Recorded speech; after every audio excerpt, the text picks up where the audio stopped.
Catfish Hunter's greatest gift was not pitching, it was perspective. Just this spring, he said he'd trade all the money and fame he made in his career to live a life of anonymity and see his grandson grow up. Former teammate Lou Piniella summed it up best by saying, if you didn't like catfish, you didn't like people. Sadly ironic that the master of control pitching died from a disease that robs you of control of your own body. Carl Ravitch with a fond remembrance of Catfish Hunter. In a 15-year career that saw him win 224 games, he was known to most simply as Catfish, a nickname bestowed on him by A's owner Charlie Finley. Mr. Finley said, "Do you have a nickname?" I said, "No, sir." He said, "Well, to play baseball, you got to have one." He said, "Well, when you were 6 years old, you ran away from home and fishing. About 4 o'clock that afternoon, your mom and dad had been looking for you all day. They found you. You caught 2 catfish, was bringing in the third one." He says, "Now repeat it to me." In 1974, after pitching 10 seasons with the A's and in the midst of the team's 3rd straight World Series championship, Catfish Hunter claimed the same man who gave him his nickname failed to honor his contract, claiming Charlie Finley didn't pay half of Hunter's $100,000 salary into a life insurance fund.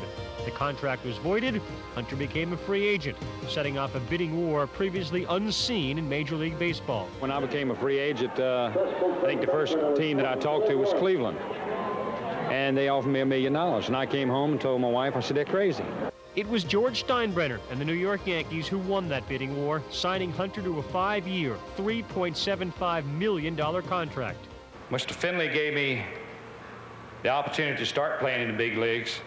Mr. Steinbrenner gave me enough money to retire after 5 years.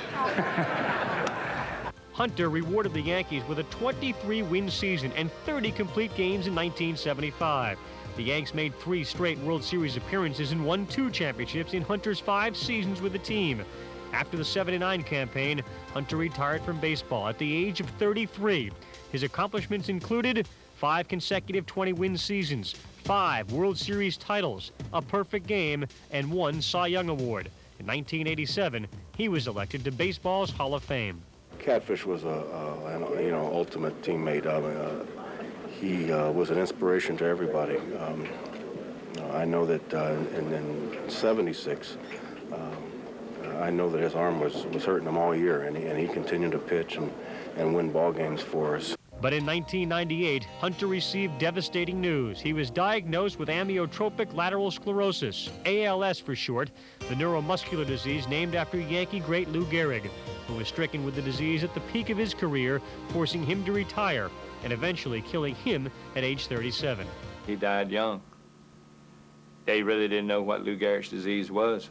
Now they know what it is, but still can't find a cure. If it was in his arms like me, there's no way you could do it because I can't even get myself dressed at this time. My wife has got to dress me. And you know he was the same way. There's some of the things he did with his hands, he couldn't do it. In a cruel twist of fate, the disease took away the use of Hunter's right hand, the same hand that got him into the Hall of Fame. A lot of people come up and they want me to autograph. Well, my hands doesn't work anymore, I can't autograph. You know, I say, "I'm sorry, I can't autograph." They say, "Why not?" They don't realize that ALS does affect your hands a lot of times first, and that's what it's affected to me, my hands and arms.